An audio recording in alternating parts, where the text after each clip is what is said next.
Turning now to a busy primary Tuesday across 4 states with Trump-endorsed candidates sweeping the competition, including our next guest, fresh off her primary victory. Joining us now, Republican nominee for Senate in Connecticut, Leora Levy. Leora, congratulations.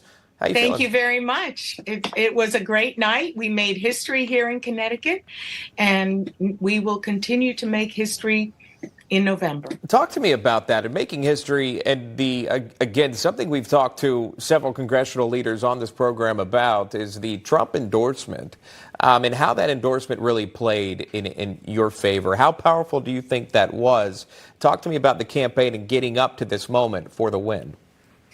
Well, to be endorsed by President Trump was amazing. It was a big factor in this election. And the other thing that also was an important factor was the raid on his home at Mar-a-Lago.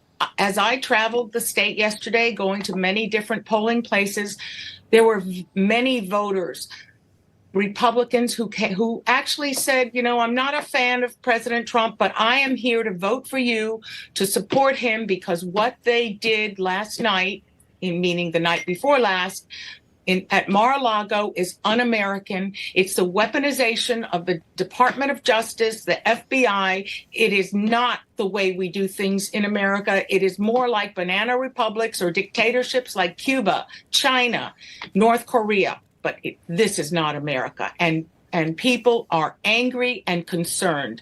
If they can do it to President Trump, what in the world can they do to us? There's a lot of concern, for sure, and a lot of folks are putting their thoughts and opinions out there, and you can clearly see that many have gathered outside of Mar-a-Lago in support of President Trump through this time. Still working to learn exactly what was seized specifically from the home and where the DOJ will go with that information. But back to your win, if I can, yes. With you.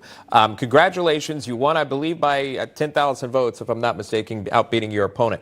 But you're going to face, there it is right there, 46,000 to 36,000. You're going on to face Senator Richard Blumenthal in November. Connecticut hasn't seen a Republican in the Senate for more than 30 years, I believe. So if you do it, you're going to make history. I'm curious to know, yes, when you take into the account of the power of the incumbency, how does your campaign strategy shift moving into the general? Well, first of all, the issues that are driving this election in Connecticut affect everybody. Everybody goes to the grocery store. Everybody goes to the gas station. Inflation is over 9%. Historically high gas prices. Parents have to decide, do I fill my tank? Do I feed my children? How am I going to afford the school supplies at the end of the month? My kids are starting school again. Everybody, it doesn't matter, Republican, Democrat, independent, unaffiliated. We are all finding life here unaffordable. And Dick Blumenthal has contributed to that. He is a rubber stamp for Biden. He voted for this monstrosity that I like to call the Mansion Cinema Build Back Inflation Better bill.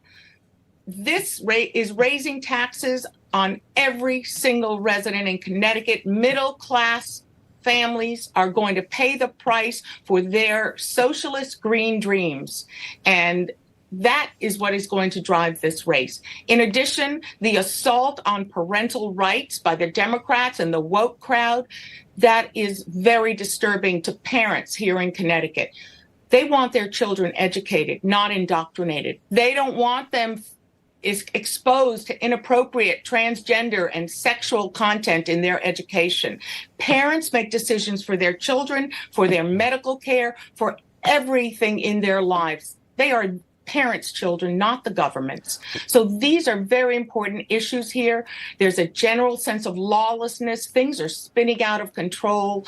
They've defunded the police on the state level, removed their qualified immunity. Right. There's a shortage of cops, and crime is on the rise with a revolving door justice system. You know, Dick Blumenthal supported defunding the police. He empathizes with the criminals more than the victims. He has proposed a bill to disarm law-abiding citizens in contravention against the Second Amendment.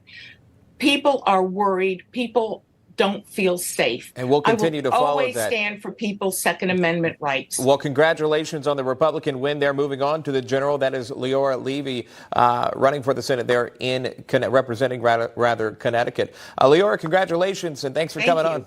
You got it. Thank you for having me. Really appreciate it. Sure.